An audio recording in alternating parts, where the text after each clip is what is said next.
আল্লাহর নবী কান্দে আর বলে, মালিক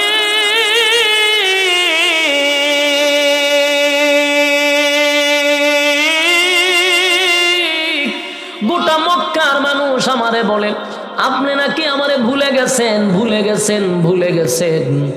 আল্লাহ, আমি জানতে চাই কি এমন অপরাধ আমি করলাম যে আপনি আমারে ভুলে গেলেন? কেন জিবরাইল আসে না?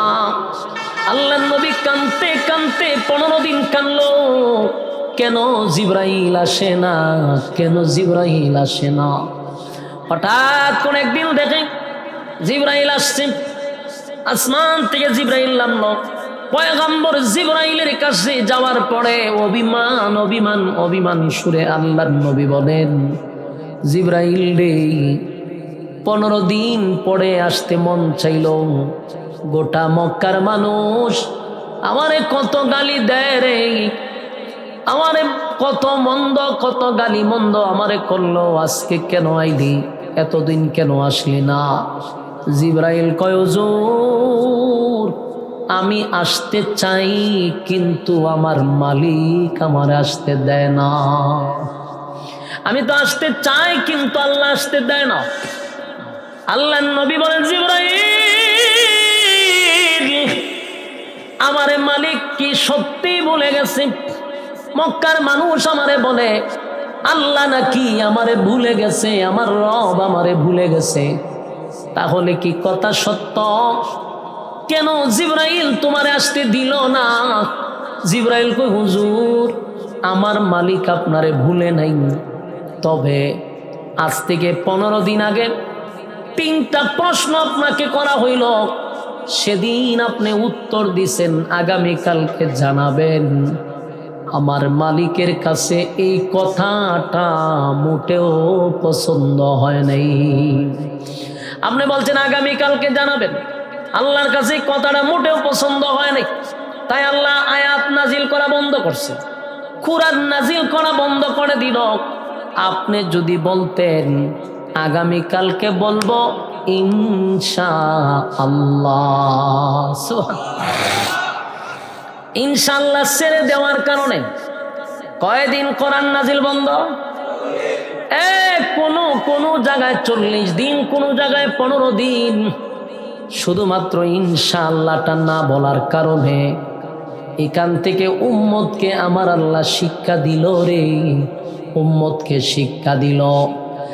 উম্মত শোন, সাবধান সাবধান, কোনদিন তোরা ইনশাআল্লাহ ভুলবি না, ইনশাআল্লাহ ভুলবি না। ইনশাআল্লাহ না বলার কারণে আমার বন্ধুর কাছে আমি 15 দিন কোরআন নাজিল করি নাই। এখানে আরেকটা কথা স্মরণ রাখবেন, আমার নবী না হয় একদিন ভুলে গেছিল, কিন্তু 15 দিন কি নবী ইনশাআল্লাহ ভুলে গেছে? কথা হয় না দি না? 15 দিন ভুলার কথা না, 15 দিন ভুলার কথা না। কারণ 15 দিন কেমনে ভুলে? আমাদের আহলে সুন্নাত ওয়াল জামাতের আকীদা হলো নবীরা ভুলও করে না, আল্লাহ ভুল করায়। কথা হয় না? নবীরা ভুল করে না, আল্লাহ ভুল করায় রে। আল্লাহ কেন ভুল করায়? উম্মতকে শিক্ষা দেওয়ার জন্য। একদিন না হয় নবী ভুলেই গেছিল, 15 দিন কেন ভুলে গেল গো? তার মানে নবী ভুলে নাই, নবী ভুলে নাই, নবী ভুলে নাই। আমার আল্লাহ ভুলাইয়া দিছে, আল্লাহ ভুলাইয়া দিছে, আল্লাহ ভুলাইয়া দিছে, যেন কিয়ামত পর্যন্ত উম্মতেরা ইনশাআল্লাহ না ভুলে রে, উম্মতেরা যেন ইনশাআল্লাহ না ভুলে। আমার মুরব্বী বাবারা, যুবক ভাইরা, আমরাও কি আজকের পর থেকে ইনশাআল্লাহ ভুলে যাব? আরো জোরে। আমরা যে কোনো কাজ করতে গিয়ে বলবো ইনশাআল্লাহ। আমরা মাহফিল শেষে বাড়িতে যাব, মাঝখানে কি? আরো জোরে, মাঝখানে কি? আমরা খানা খাবো, মাঝখানে কি? আমরা ঢাকায় যাব, মাঝখানে কি? সব কাজে বলবো ইনশাআল্লাহ। কথা কয় না? সব কাজে ইনশাআল্লাহ, ইনশাআল্লাহ। ইনশাআল্লাহ শব্দের অর্থ হইল, ইনশাআল্লাহ শব্দের অর্থ হলো আল্লাহ যদি চায়। বলুন, আল্লাহ যদি, আপনি ঢাকা যাবেন, যদি আল্লাহ না চায় যাইতে পারবেন? এই জন্য বলা দরকার ইনশাআল্লাহ, কারণ আল্লাহ যদি চায় ঢাকা যাব, আর আপনি যদি ইনশাআল্লাহ ছেড়ে দিয়া বলেন আমি ঢাকা যাব, রাস্তার মধ্যে যদি গাড়ির চাক্কার তলে পড়ে যান তাহলে গেলেন কোথায়?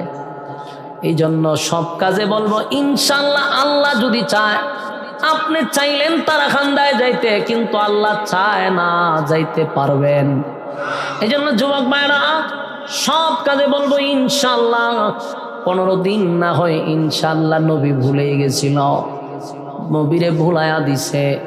আল্লাহ বলেন, জিবরাইল বলেন, হুজুর আমার আল্লাহর কাছে এই কথাটা পছন্দ হয় নাই, আপনি কেন বললেন না যে আল্লাহ যদি চায় আমি প্রশ্নের জবাব দিব? জোরে কোন সুবহান। আল্লাহর নবী কান্দে আর বলে, জিবরাইল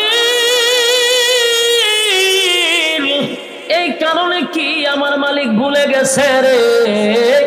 এই কারণে কি মালিক আমারে ভুলে গেছে? মক্কার মানুষ আমারে গালি দেয়, গালি দেয়, গালি দেয়।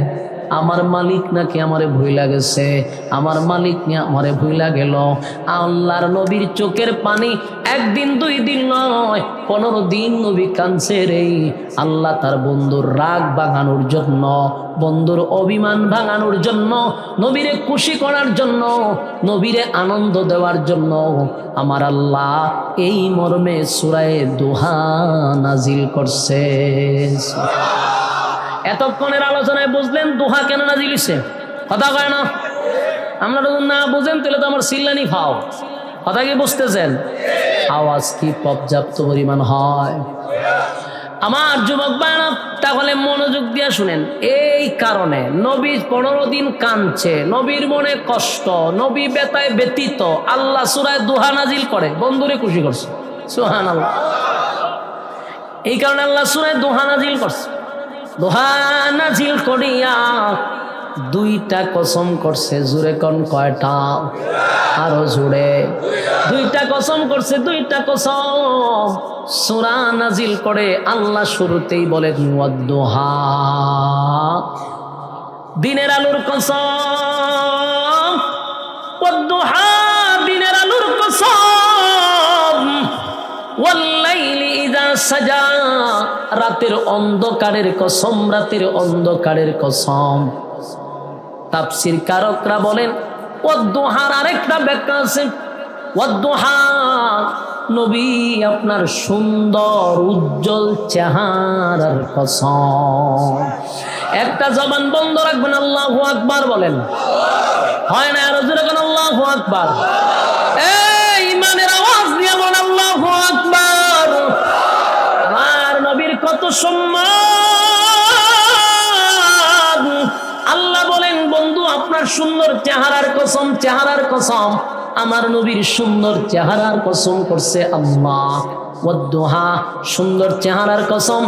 এরপর আল্লাহ বলেন ওয়াল-লাইলি ইযা সাজা, বন্ধু আপনার কালো চুলের কসম, আপনার কালো চুলের কসম। 2টা কসম। ওয়াদ-দোহা এর 2টা ব্যাখ্যা, একটা দিনের আলোর কসম, একটা নবীর সুন্দর চেহারার কসম। ওয়াল-লাইলি ইযা সাজা, রাতের অন্ধকারের কসম। আরেকটা হলো নবীর সুন্দর কালো চুলের কসম। তার মানে বন্ধুর চেহারাটারও কসম করছে রে, বন্ধুর সুন্দর চুলের কসমও করছে। সুবহানাল্লাহ। আল্লাহ 2টা কসম করে বলেন মা ওয়াদ্দাকা রাব্বুকা ওয়া মা ক্বালা, বন্ধু আপনাকে আমি ভুলি নাই। 2টা কসম করে আল্লাহ বলেন মা ওয়াদ্দাকা রাব্বুকা ওয়া মা ক্বালা, আপনার রব আপনারে ভুলে নাই, আপনার রব আপনার প্রতি অসন্তুষ্ট হয় নাই, আপনার রব আপনারে ভুলে নাই, ভুলে নাই। মা ওয়াদ্দাকা রাব্বুকা ওয়া মা ক্বালা, আপনার রব আপনারে ভুলে নাই, আপনারে ভুলে নাই, ভুলে নাই। তাহলে প্রথম কসম করছে কয়টা? আওয়াজ নাই।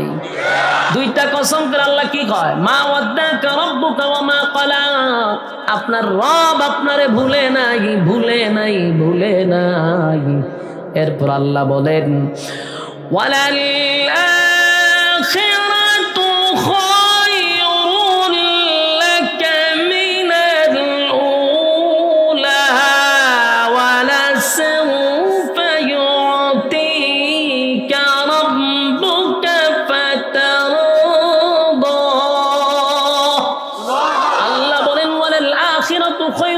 মিনাল উলা।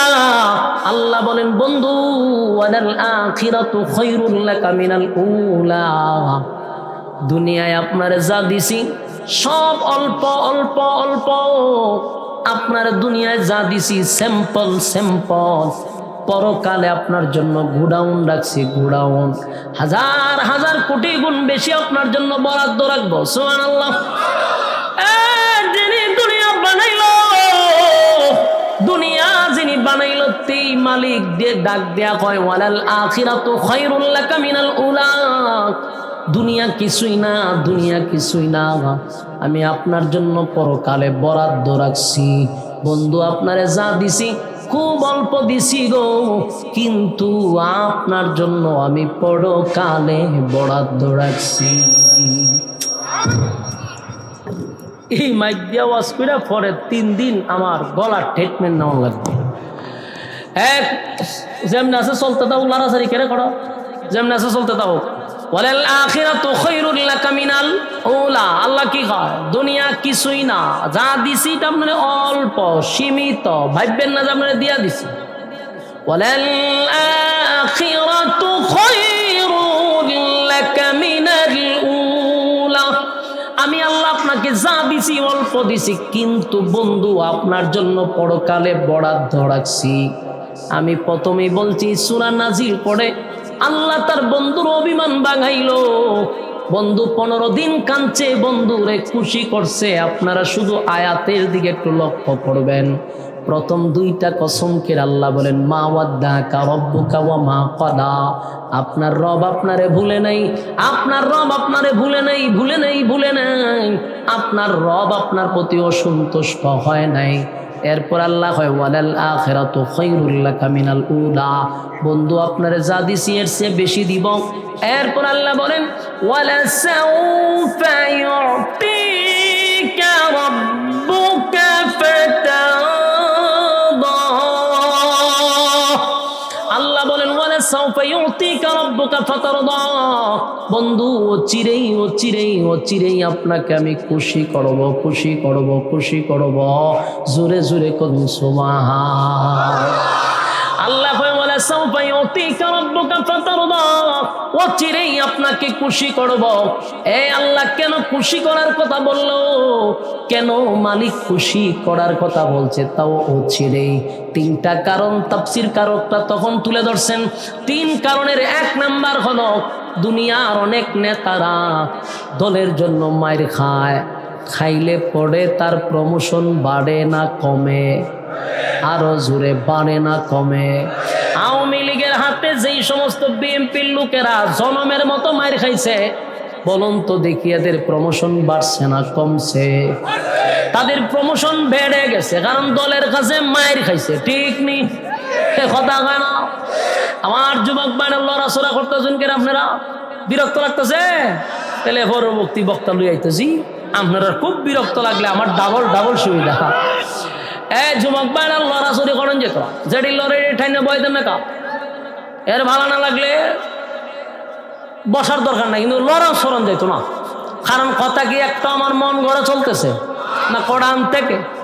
কোরআনের কথাগুলি দিলের কান লাগায় শোনেন। প্রতিটা হরফে হরফে আপনার আমল নামায় 10টা করে নেকি ঢুকে গেছে। সুবহানাল্লাহ।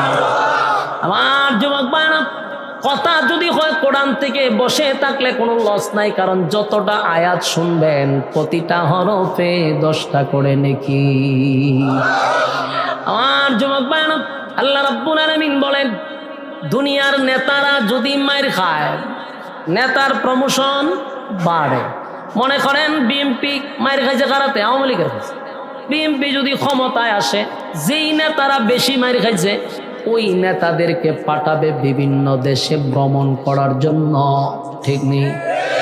হানিমুন করার জন্য পাঠাইব। তবে আপনি এক কাজ করেন, রাষ্ট্রীয় খরচে আমেরিকা গিয়ে ঘুরে আসেন, সিঙ্গাপুর গিয়ে ঘুরে আসেন, আপনি একটু এনজয় করেন। কি করেন? এনজয়। কি জয়? নেতাও এনজয় করবে, সাগরের পারে গিয়া বোতল টানবে আর হুর করিলিয়া এনজয় করবে। ঠিক নেই? কারণ এখনকার নেতারা এইটারই সবচেয়ে বড় এনজয় মনে করে। আল্লাহ কয় দুনিয়ার নেতারা যদি এনজয় করতে পারে, দুনিয়ার নেতারা যদি দুনিয়া ঘোরার জন্য ভ্রমণের টিকিট পায়, আমার বন্ধুও আমার দল করতে গিয়া মাইর খাইছে। সুবহানাল্লাহ। আল্লাহ কয় আমার বন্ধু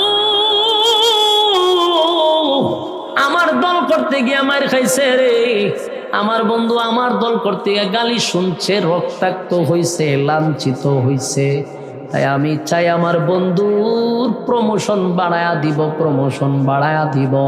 আল্লাহ হয় বন্ধু আপনি একটু ঘুরে আসেন, আপনার আমি ইনভাইট করলাম, আসেন বন্ধু, দুনিয়ার কোথাও আপনারে ভ্রমণ করাবো না, আপনার ভ্রমণ হবে 7 আসমানের উপরে। আল্লাহ তার বন্ধুরে ভ্রমণ করাইলো। এটাই ইঙ্গিত ছিল, এটাই ইঙ্গিত ছিল। ওয়ালা সাউফা ইউতিকা রাব্বুকা ফাতারদা। এটা ছিল ইঙ্গিত যে আপনাকে শীঘ্রই খুশি করব, শীঘ্রই খুশি করব। তাই আল্লাহ বলেন বন্ধু আপনারে খুশি করার জন্য 7 আসমানে উঠাইছে। এই স্পেশাল প্রাইভেট কার দিয়া, স্পেশাল প্রাইভেট কার দিয়া মক্কা থেকে বাইতুল মুকাদ্দাস নিয়ে গেলেন। সেখানে নেওয়ার পরে একটা উফাদি লাগায়া দিছে। সমস্ত নবীদের পিছনে রাখিয়া নবী ইমাম হইয়া আল্লাহ বলেন ইমামুল মুরসালিন। সুবহানাল্লাহ। সেখান থেকে আল্লাহ 1 আসমান 2 আসমান 3 আসমান করতে করতে 7 আসমান পর্যন্ত নিয়ে গেল। 7 আসমান টপকাইয়া বন্ধুরে সিদরাতুল মুনতাহায় নিছে। সিদরাতুল মুনতাহায় যাওয়ার পরে আল্লাহ কয় আসেন বন্ধু, এরপরে আর আপনার সঙ্গে সফর সঙ্গী নাই, আমি আলাদা একটা গাড়ি পাঠাবো, গাড়িটার নাম রফরফ। সেই গাড়ি দিয়া নবীরে ডাইরেক্ট আরশে আজিমে নিয়ে গেছে। আল্লাহর সঙ্গে বসাইয়া বন্ধুর কথা চলছে। সুবহান। একটা জবান বন্ধ রাখবেন, আল্লাহু আকবার। এই আর জোরে বলেন আল্লাহু আকবার।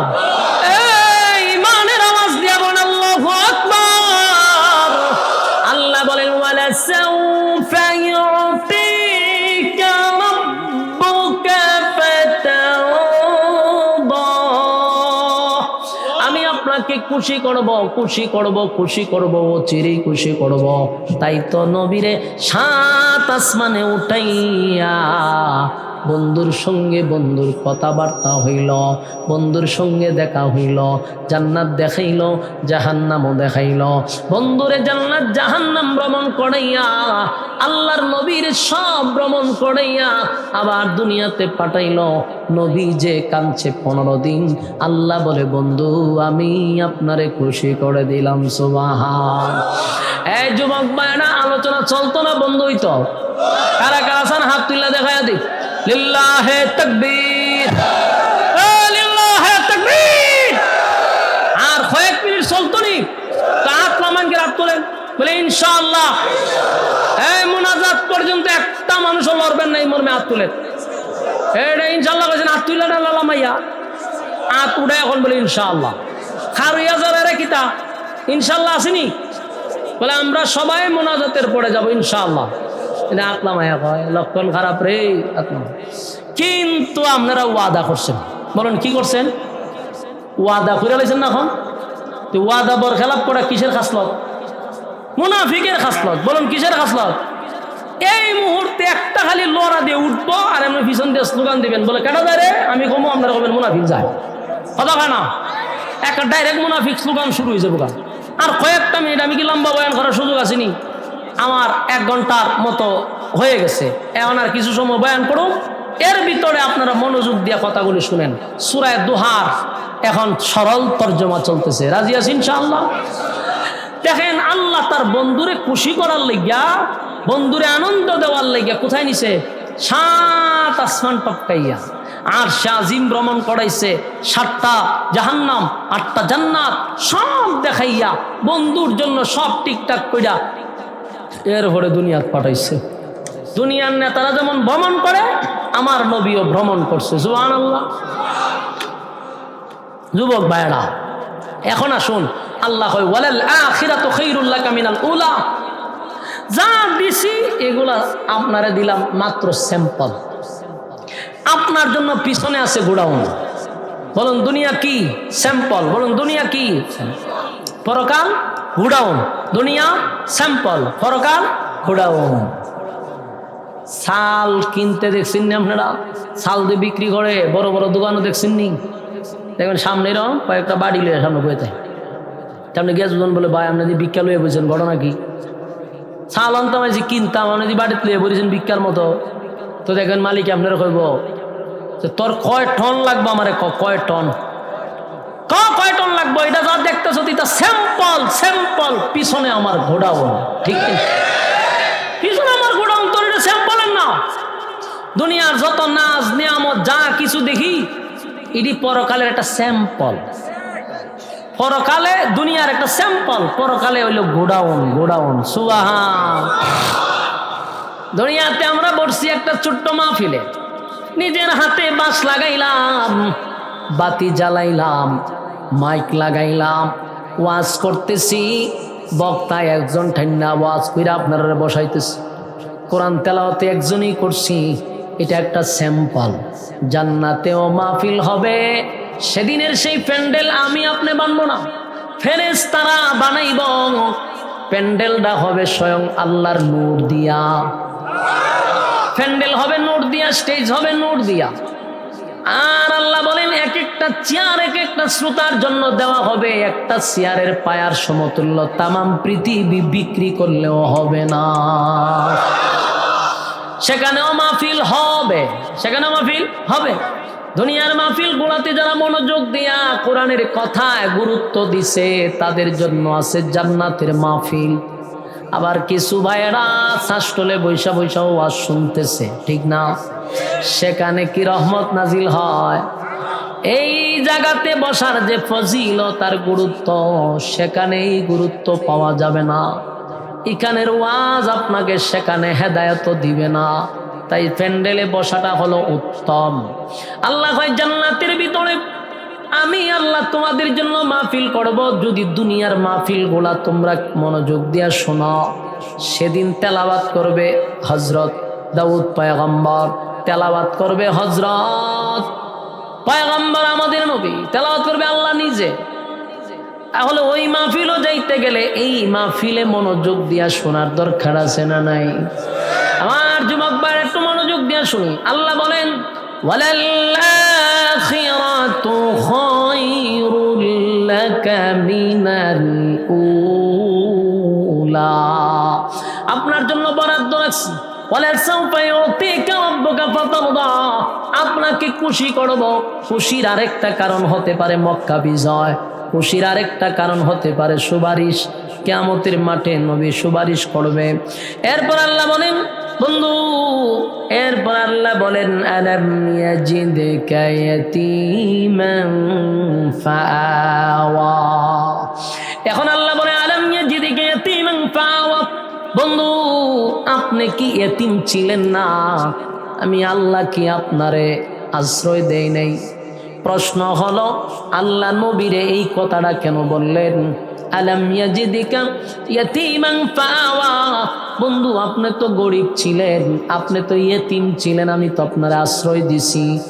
এই কথা বলার উদ্দেশ্য হলো আপনারা দেখবেন যদি কোনো বন্ধুর মধ্যে বন্ধুর ঝগড়া হয়, অভিমান হয়, দুই বন্ধুর মাঝখানে যদি অভিমান হয় রে, ঝগড়া ভাঙানোর জন্য, অভিমান ভাঙানোর জন্য এক বন্ধু আরেক বন্ধুরে অতীতের কথা তুইলা ধরে, বন্ধু তুই যে কস আমি তোরে ভুইলা গেছি, জানোস নি বিপদের সময় আমি তোর পাশে ছিলাম, ব্যবসার সময় টাকাটা আমি দিছিলাম, অমুক জায়গায় মুসিবতে পড়ছিলাম আমি গিয়ে সুডায় আনছিলাম, তোর খাবার ঘরে ছিল না আমি দিছিলাম, ব্যবসা করার যোগ্যতা ছিল না আমি দেখায়া দিলাম। অতীতের কথা ভুইলা বইলাম বন্ধুরে বুঝায় আর কয় আমি তোরে আগেও ভুলি নাই, এখনো ভুলি নাই, এখনো ভুলি নাই। আল্লাহ বলেন আলাম ইয়াজিদকা ইয়াতীমান ফাআওয়া। বন্ধু আপনি তো ইয়েতিম ছিলেন, আমি আপনারে আশ্রয় দিছি গো, আপনারে আমি আল্লাহ এতিম বানাইয়াও আশ্রয় দিলাম। বলুন আমার নবী এতিম ছিল, আশ্রয় কে দিছে?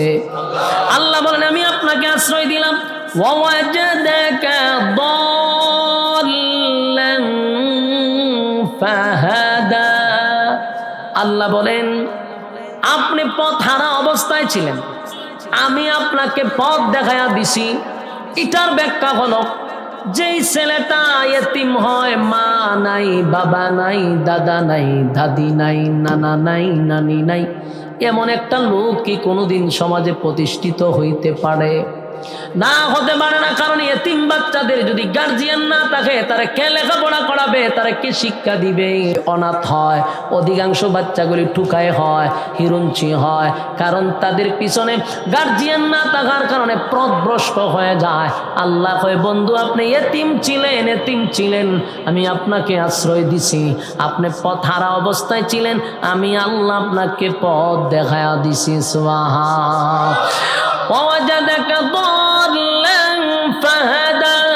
আমি আপনার পথ দেখায় দিলাম। এরপর আল্লাহ বলেন, ওয়াজাদাকা আইলান ফাআগনা। আল্লাহ বলেন, আপনি গরিব ছিলেন, আমি আপনাকে ধনী বানায়া দিছি। আল্লাহ বলেন, ওয়াজাদাকা আইলান ফাআগনা। আপনি তো গরিব ছিলেন, আমি আপনাকে ধনী বানাইছি। এই আয়াতের ব্যাখ্যা অনুযায়ী কি বুঝলেন? একটা সময় নবী গরিব, আবার আল্লাহ কয় আমি ধনী বানাইছি। ঠিক নেই? কিন্তু আমাদের সারা জীবন ওয়াজ শুনলাম নবী গরিব গরিব গরিব গরিব, নবীর পেটে পাথর, নবী গরিব, নবী গরিব। অথচ আল্লাহ কয় ওয়াজাদাকা আইলান ফাআগনা। আপনি গরিব ছিলেন, আমি ধনী বানাইছি। আমার যুবক ভাইরা, এই ওয়াজ করা দরকার যে আমার নবী ধনী ছিল, খালি গরিব বইলা বইলা একেবারে নিচে নামায়েন না। কারণ আমার নবী দেশের রাষ্ট্রনায়ক ছিল। নবী দেশ চালাইছে, দেশ পরিচালনা করছে, নবী দেশের রাষ্ট্রনায়ক, নবী দেশের বাদশা ছিল। সুবহানাল্লাহ। আমরা অনেক নবীর উম্মতেরা জানেই না যে নবী দেশের এক সময় রাষ্ট্রনায়ক ছিল, জানেই না। খালি ওয়াজ করে নবীর ভেড়ো ভাবত।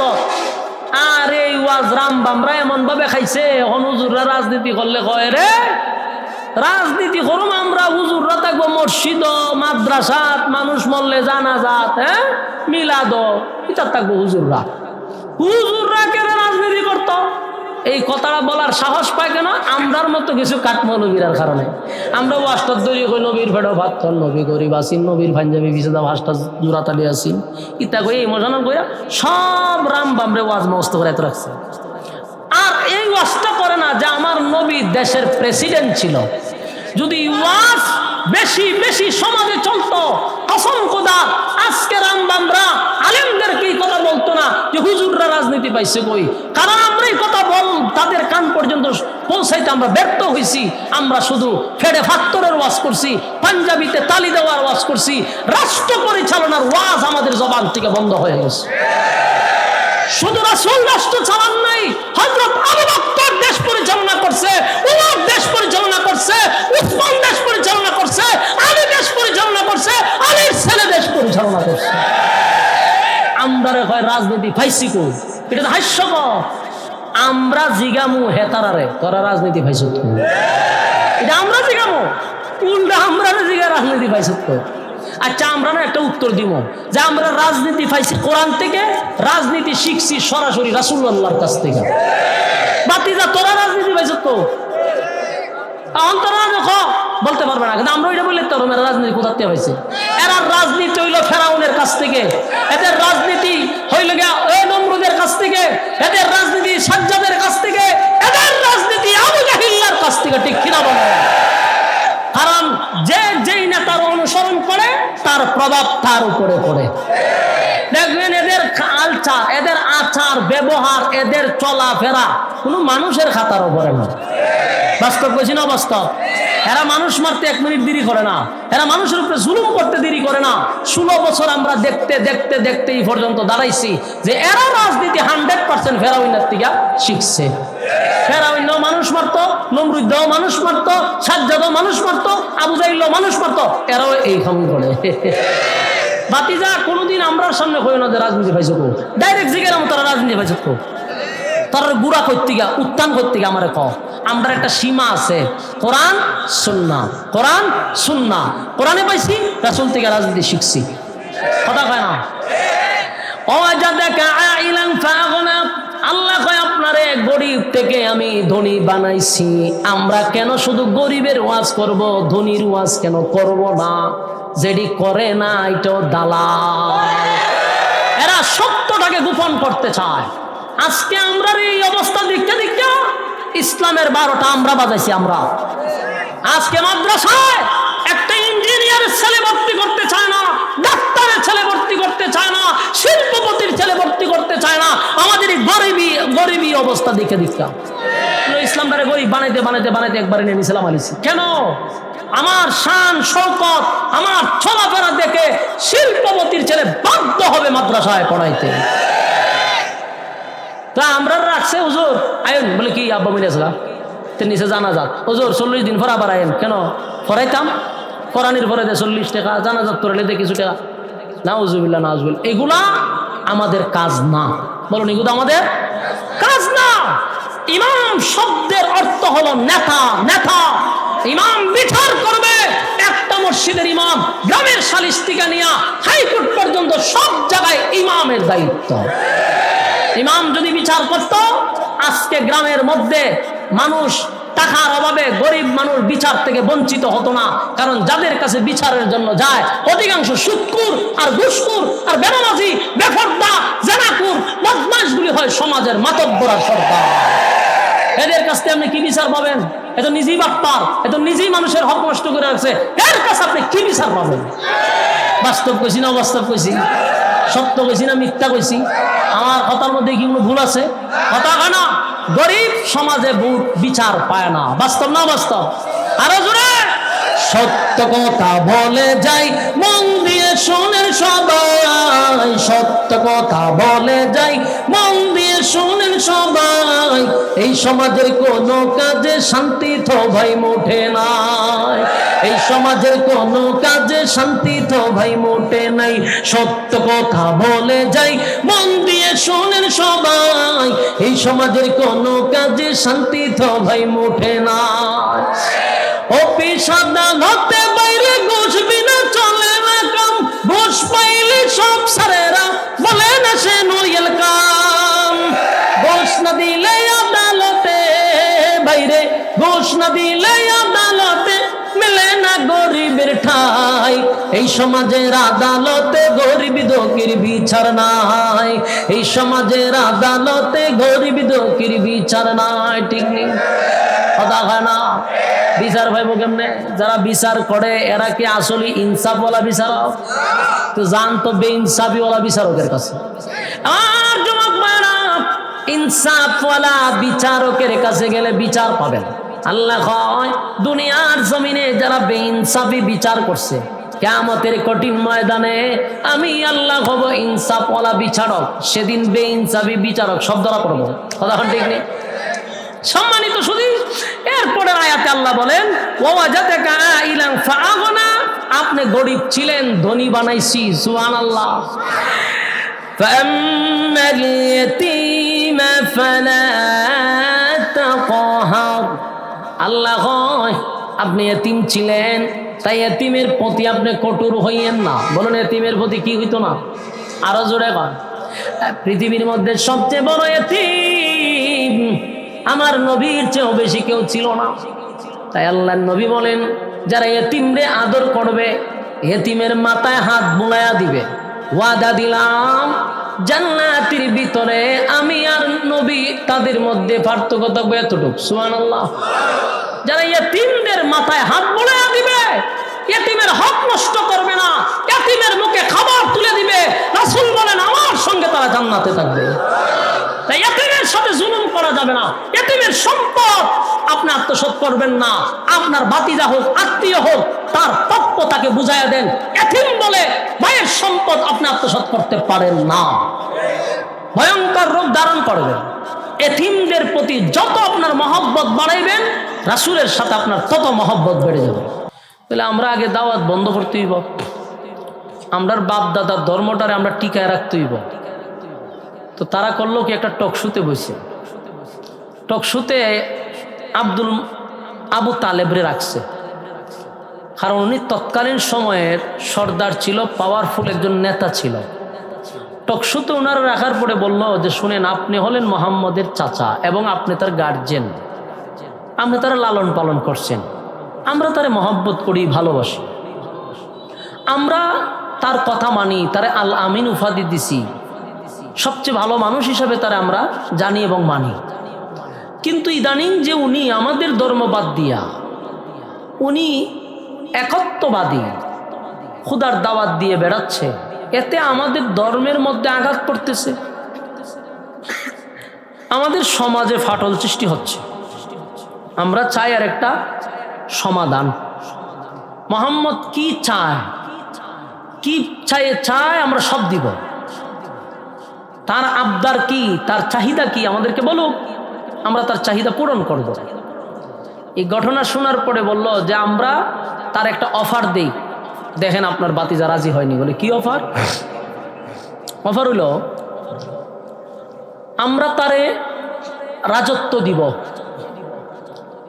ক্ষমতা দিব, সর্দারি করার সুযোগ দিব, নেতৃত্ব দেওয়ার সুযোগ দিব, তারে আমরা ধন সম্পদ দিব, তারে আমরা সুন্দরী নারী দিব। এটা অফার দিছে। অফার দেওয়ার পরে আবু তালেব বলল, ভাতিজা অফার তো খুব লোভনীয় অফার, সুন্দরী নারীও দিব, আবার তোমারে রাজত্ব দিব, সর্দারি দিব, কি করবা? রাসূল বলেন, চাচা এটি দেওয়া খুব সহজ, সূর্য আর চন্দ্ররে আমার হাতে দেওয়াটা কঠিন। সূর্য আর চন্দ্র যদি আমার হাতেও দেয়, আমি আমার মিশন থেকে পিছপা হব না।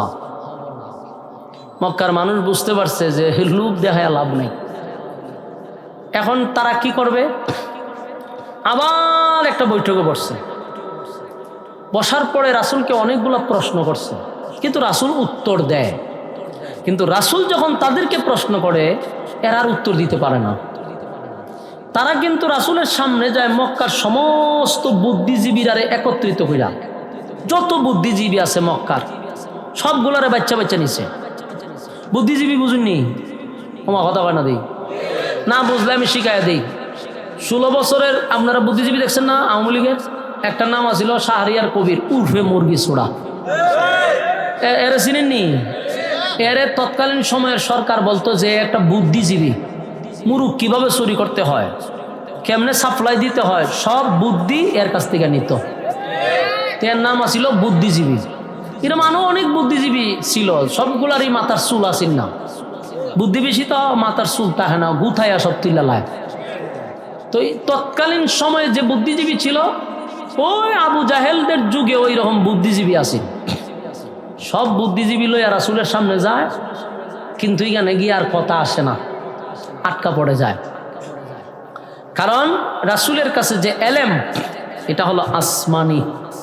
জোরে বলেন, কি এলেম? হ্যাঁ, আপনারা কিন্তু কথা কই, এইখানে কথা কই না, আল্লাহর রাস্তায় কথা কম যেত না।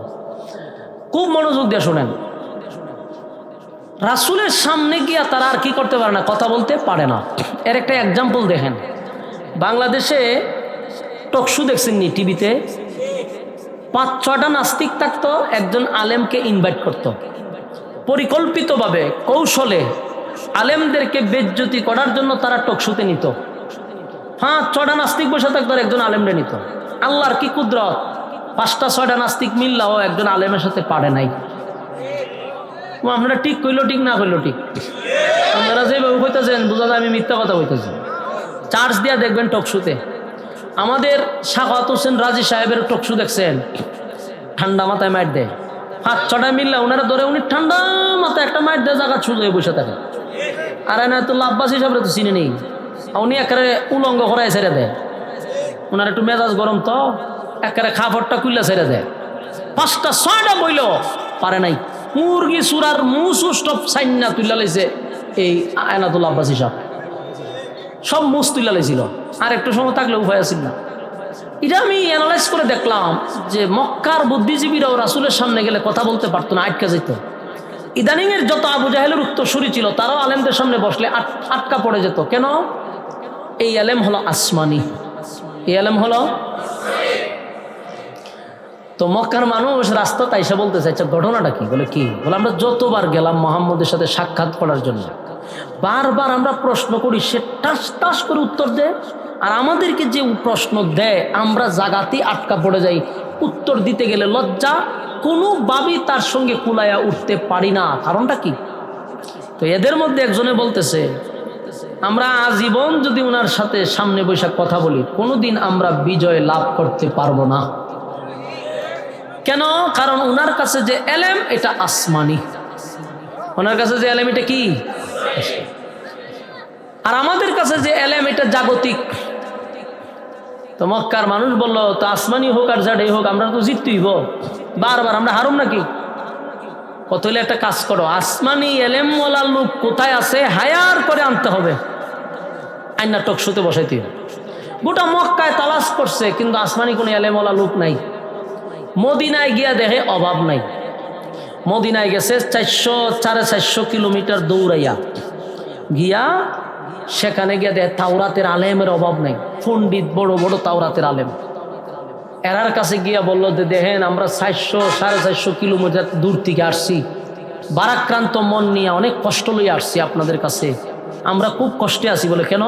বলে আমাদের বাপ দাদা ধর্ম ডুবাই লিতেছে, আমাদেরই রক্তের, আমাদেরই বংশের, আমাদেরই বাতিজা।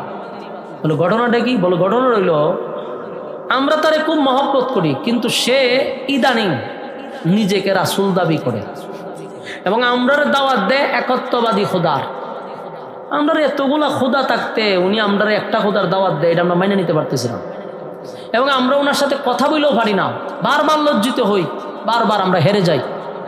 তাই আপনারা হায়ার কইরা নিতে আইছি, যা লাগে সব দিব।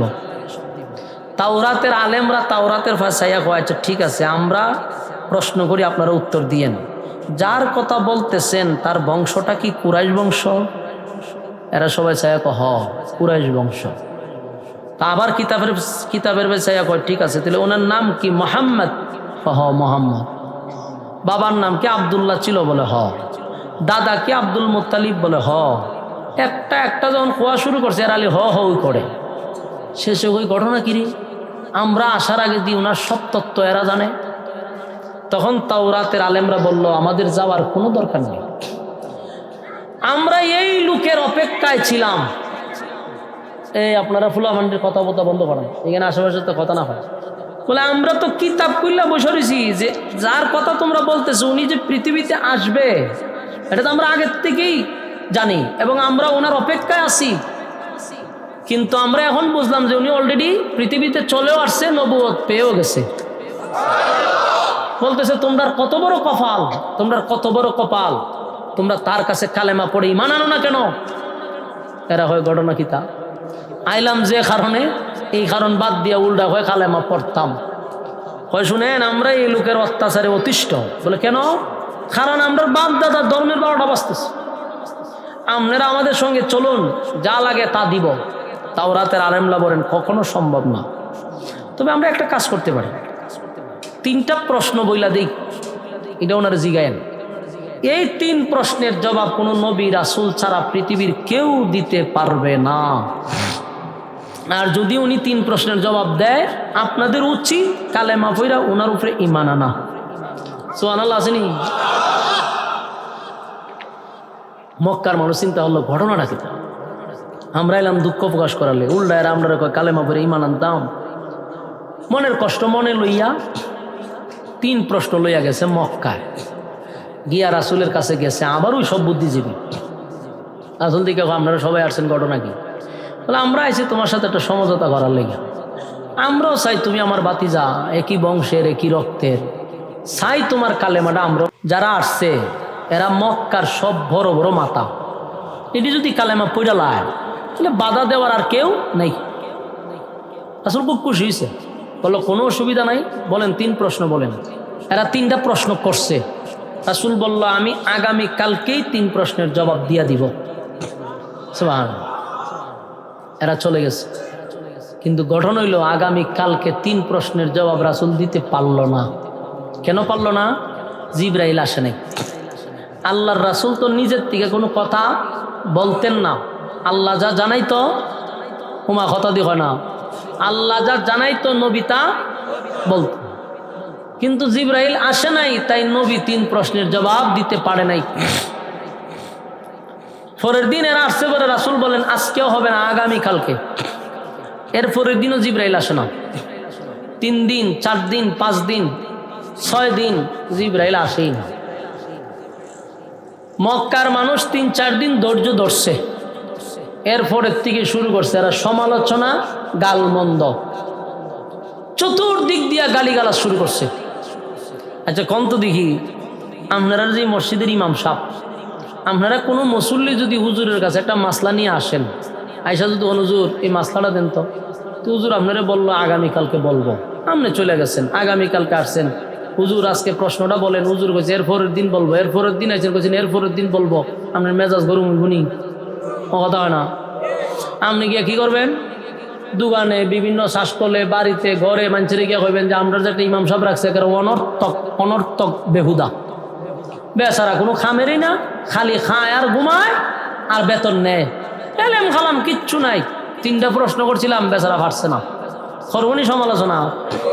মক্কার মানুষও এইভাবে গ্রামে গঞ্জে শহরে বন্দরে সব জায়গায় নবীর বিরুদ্ধে অপপ্রচার শুরু করছে। এমন অপপ্রচার দেখছ, নিজে বাপ দাদার ধর্মটারে সুনকালি দিতেছে, আবার মিথ্যা ধর্ম প্রচার করতেছে, নাউজুবিল্লাহ। সে যদি নবী রাসূল তো 3 প্রশ্নের জবাব দিল না কেন? এই বিভিন্ন মন্তব্য। এদিকে নবীও চিন্তিত যে ঘটনাটা কি, তা 1 দিন 2 দিন মাইনে নিলাম, আজকে 15 দিন ধইরা জিবরাইল আসে না, কারণটা কি? এখন মানুষ বলা বলি করতে লাগলো মুহাম্মদের আল্লাহ মুহাম্মদকে ভুলে গেছে, নাউজুবিল্লাহ। অন্যদিকে নবীর একটা শাসি আছেন, বেয়াদব মহিলা উম্মে জামিন, রাসূলের কাছে আয়েশা, মুহাম্মদ তোমার কাছে তো একটা শয়তান আসতো, দাঁড়ায় না? নাউজুবিল্লাহ। চিন্তা করেন কত খারাপ। রাসূলের মনে আরো কষ্ট পাইছে। আর সবচেয়ে যে বড় কষ্টটা এটা হইল যে মুহাম্মদের আল্লাহ মুহাম্মদরে ভুলে গেছে। নবী টানা 15 দিন কাঁদছে। এই যে জিবরাইল আসে না, শুরুর থেকে কান্না শুরু করছে, বারবার আসমানের দিকে তাকায়, কিন্তু জিবরাইল আর আসে না। আল্লাহ নবী কান্তা শুরু করছে, বারবার আসমানের দিকে তাকায়, ঘর থেকে বাহির হইয়া আসমানের দিকে তাকায়, বারবার তাকায়। জিবরাইল তো সকালে আসতো, জিবরাইল বিকালে আসতো, জিবরাইল বারবার আসতো, কিন্তু আজকে 15 দিন ধরে জিবরাইল আসে না। আল্লাহর হাবিব নিজেও চিন্তিত, ঘটনা কি? আমার আল্লাহ কি আমার সত্যি ভুলে গেল? নবী কান্নে